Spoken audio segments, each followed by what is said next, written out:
Hello बच्चों, कैसे हो आप सब। उम्मीद है ठीक होंगे। और यहाँ पर सेट वाली सीरीज में एक टॉपिक बचा हुआ था हमारे पास, वेन डायग्राम। वेन डायग्राम क्या होता है एक्चुअली? ये एक पिक्टोरियल रिप्रेजेंटेशन है सेट्स का। मतलब सेट को हम कुछ पिक्चर की फॉर्म में भी रिप्रेजेंट कर सकते हैं।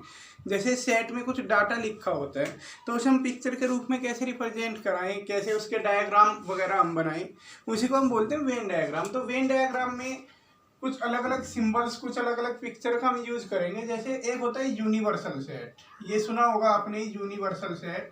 यूनिवर्सल सेट वो होता है जिसमें सब कुछ आ जाता है। यूनिवर्स मतलब इसके अंदर सब कुछ हो, और इसे रिप्रेजेंट करने के लिए हम एक रेक्टेंगल का यूज करते हैं। यानी यूनिवर्सल सेट को तो रेक्टेंगल से रिप्रेजेंट करेंगे। अब यूनिवर्स के अंदर ही होता है सब कुछ, यूनिवर्सल सेट के अंदर ही बाकी के सेट होते हैं सारे, इसलिए जो अदर सेट बनेंगे वो सब यूनिवर्सल सेट के अंदर ही बनेंगे। अदर सेट जो होते हैं, अदर सेट मतलब इसके जो यूनिवर्सल सेट से जो छोटे छोटे जो सेट बनते हैं उन्हें हम सर्किल के रूप में रिप्रेजेंट करते हैं। सर्किल मतलब कुछ इस तरीके से, ठीक है। तो यूनिवर्सल सेट को रेक्टेंगल के रूप में, और जो अदर जो सेट होते हैं उनको सर्किल के रूप में। जैसे आपको कहीं सेट ए को रिप्रेजेंट करना है, सेट ए का वेन डायग्राम बनाना है, तो वेन डायग्राम हमेशा रेक्टेंगल के अंदर बनेगा। रेक्टेंगल के अंदर क्यों? क्योंकि रेक्टेंगल हो जाता है पूरा यूनिवर्सल सेट, ओके। और इसके अंदर आप एक सर्किल बना देंगे, बस ये सर्किल सेट ए को रिप्रेजेंट करेगा, और आप इसको शेडिड कर देंगे। जिस रीजन को भी शेडिड कर दिया जाता है मतलब हम उसी पर फोकस करें। यहाँ हमने सेट ए को देखा तो सेट ए यही होगा, बस इतना रीजन कि पूरे यूनिवर्सल सेट में से ए का मतलब है सिर्फ इसके अंदर अंदर जो भी आएगा उसी को लेना है हमें। इसी तरीके से मान लिया आपको सपोज ए डैश का बनाना है, ग्राफ कह रहा हूँ, sorry, Venn diagram A dash का बनाना है। तो ए डैश का मतलब क्या होता है कि ए को छोड़कर बाकी सारा, ए डैश का अगर हम मीनिंग देखें यही होता है कि ए को छोड़कर बाकी पूरा। तो यहाँ पर इस ए को छोड़ देंगे, बाकी सारा रीजन आप शेडिड कर देंगे, तो ये सारा कहलाता है ए डैश का वेन डायग्राम। इस तरीके से आप ए वाले को छोड़ के बाकी सारा कर दें। मान लिया आपको ए यूनियन बी को वेन डायग्राम से रिप्रेजेंट करना है, तो ए यूनियन बी का मतलब क्या होता है कि सेट ए और बी दोनों का सारा टोटल पोर्शन आ जाएगा उसमें। तो अगर हम इसे सेट ए और इसे सेट बी माने, कि हो सकता है इसमें कुछ एलिमेंट कॉमन हो, ये जो दोनों में ओवरलैपिंग हो गई वो कॉमन रीजन को दिखाता है। तो जब आप ए यूनियन बी की बात करेंगे तो ए वाला और बी वाला टोटल आएगा उसमें इस तरीके से, और कॉमन रीजन को सिर्फ एक बार ही शेड करते हैं ऐसे। तो ये रीजन रिप्रेजेंट करेगा ए यूनियन बी को। लेकिन अगर आपको ए इंटरसेक्शन बी का वेन डायग्राम बनाना है, तो इंटरसेक्शन का मतलब होता है जो ए और बी दोनों में कॉमन होगा, सिर्फ दोनों में कॉमन रीजन। अगर इसे ए और इसे बी कहें तो जो दोनों में कॉमन है A intersection B, common region तो दोनों में ये होगा। तो ये वाला शेडिड डायग्राम कहलाएगा ए इंटरसेक्शन बी का वेन डायग्राम। ओके, क्लियर है? Union, intersection. अब अगर मैं आपको ए माइनस बी की बात बताऊं कि ए माइनस बी का वेन डायग्राम कैसे बनेगा, ए माइनस बी, तो ये ए सेट है, ये बी सेट होता है।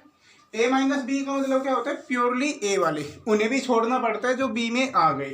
अब ए का इतना रीजन बी में आ गया, इस इतने को छोड़ना पड़ेगा, बाकी सारा ए वाला रखेंगे इस तरीके से। ध्यान देना, इतना रीजन छोड़ दिया हमने ए का, तो ये वाला कहलाएगा ए माइनस बी।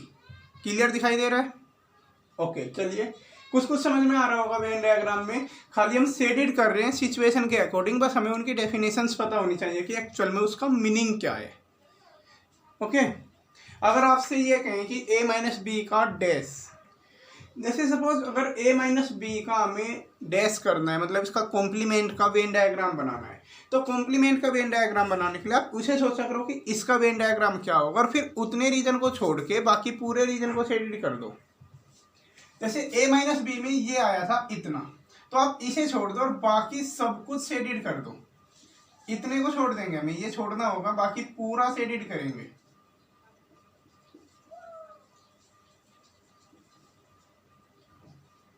ध्यान से देखते रहना मैं क्या कर रहा हूँ, पूरे को शेडिड कर रहा हूँ, और जो ए माइनस बी वाला रीजन था उसे छोड़ दिया हमने। तो कॉम्प्लीमेंट का मतलब होता है कि जिसका कॉम्प्लीमेंट हमें लिखना है उसी रीजन को ड्रॉप कर दो, बाकी सारा शेडिड करो टोटल।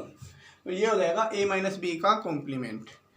अब यूनियन वगैरह के कॉम्प्लीमेंट देख लेते हैं, जो आपकी एक्सरसाइज के अंदर क्वेश्चन नंबर 5 दे भी रखा है एक्सरसाइज 1.5 में। मैं उसे करके दिखा देता हूँ आपको। जैसे मान लिया आपको ए यूनियन बी का कॉम्प्लीमेंट का वेन डायग्राम बनाना है, तो आप सबसे पहले ए यूनियन बी बनाएंगे।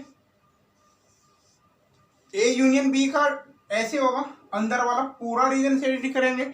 ए यूनियन बी में ये पूरा रीजन आएगा। मैं एडिट कर नहीं रहा हूं क्योंकि एक्चुअल में हमें ये नहीं करना है, हमें तो इस रीजन को छोड़ के बाकी सारा से एडिट करना है। तो बाकी सारा रीजन ये होगा बाहर वाला। आप इन सर्किल के अंदर मत जाइए, बाहर वाला सारा रीजन से एडिट कर देंगे तो ये टोटल रीजन कहलाएगा आपका ए यूनियन बी का कॉम्प्लीमेंट। बाहर वाला कर देंगे, दोनों सर्किल के अंदर मत जाइए, क्योंकि दोनों सर्किल के अंदर तो तब होगा जब ए यूनियन बी करेंगे हम। अब हमें उसका कॉम्प्लीमेंट करना था, मतलब इसे छोड़ देना है और अंदर का पूरा से एडिट कर दोगे, बाहर का पूरा से एडिट कर दोगे आप। मान लो मैं आपको इस तरीके का वेन डायग्राम बनाने के लिए कहूँ, A complement intersection B complement. तो सबसे पहले आप क्या करें, बिल्कुल ध्यान से समझना। A complement intersection B complement बनाने के लिए आप पहले ए कॉम्प्लीमेंट ड्रॉ करें। एक ये सेट ए और ये सेट बी। ए कॉम्प्लीमेंट जब आपको ड्रॉ करना होगा तो ए वाला छोड़ के बाकी सारा रीजन आप से एडिट कर देंगे। तो इस ए को छोड़ दें, बाकी सारा रीजन से एडिट कर दें। तो ए वाले को छोड़ के बाकी सारा से एडिट कर दिया, ये रीजन कहलाया ए कॉम्प्लीमेंट। अब इसका इंटरसेक्शन बी कॉम्प्लीमेंट के साथ करना है, तो एक बार हम बी कॉम्प्लीमेंट को भी से एडिट करके देख लेते हैं। फिर दोनों में जो कॉमन पोर्शन आएगा वो छांट लेंगे हम, और वही दोनों का कॉमन कहलाएगा A intersection B complement. A complement intersection B complement. Intersection मतलब जो दोनों में कॉमन आएगा। तो पहले ए वाला कॉम्प्लीमेंट हमने कर लिया पूरा। अब बी के कॉम्प्लीमेंट का मतलब क्या है कि इस बी वाले को, जो अंदर वाला है, इस बी वाले को छोड़कर बाकी सारा रीजन आप एडिट करेंगे। तो ये बी का जो भी अंदर का पोर्शन है, इस पूरे को छोड़ दें और सबको एडिट कर दें इस साइड से ऐसे। यूं मैं इस पूरे को एडिट कर देता हूँ, बी वाले को छोड़ देना है, सारा एडिट कर दो आप। तो जब आपने दोनों टाइप के रीजन एडिट कर दिए, इसमें आपको कॉमन देखना है, दोनों में कॉमन, क्योंकि इंटरसेक्शन है। तो अगर कॉमन देखना है तो आप ये देख सकते हैं कि जहाँ पर दोनों टाइप की लाइन आई हो, जहाँ पर ऐसा रीजन भी एडिट हुआ हो और ऐसा भी हुआ हो, और वो सारा आपको देखने को मिलेगा कि इस ए के बाहर दोनों टाइप का रीजन है, इस बी के बाहर भी दोनों का है, लेकिन दोनों के अंदर नहीं है कोई भी, दोनों कॉमन रीजन नहीं है। ए के अंदर सिर्फ ये वाला रह गया, बी के अंदर सिर्फ ये वाला रहा, लेकिन दोनों में कॉमन की अगर बात करें तो वो ए और बी के बाहर बाहर का है। तो आप एक इक्विवेलेंट फिगर इसकी बना देंगे इस तरीके से, ये निशान इक्विवेलेंट का होता है। और अब आप इन दोनों को छोड़कर इनके बाहर बाहर का रीजन से एडिट कर देंगे, ये वाला सिर्फ बाहर बाहर का, ये सिर्फ बाहर बाहर का रीजन आप एडिट कर देंगे और यही रीजन कहलाएगा A complement intersection B complement. तो वेन डायग्राम से ना कई सारे हमारी जो प्रॉब्लम्स होती हैं वो दूर हो जाती हैं, कि अगर समझ में ना आ रहा हो कि कौन किसके इक्वल होगा तो आप वेन डायग्राम बना सकते हैं। काफ़ी यूजफुल टॉपिक है, बट आपके एनसीईआरटी के अंदर ज़्यादा डिटेल्स दी नहीं है, तो इसलिए मैंने इसको स्किप करा दिया था। करके देखो इसके ऊपर क्वेश्चंस।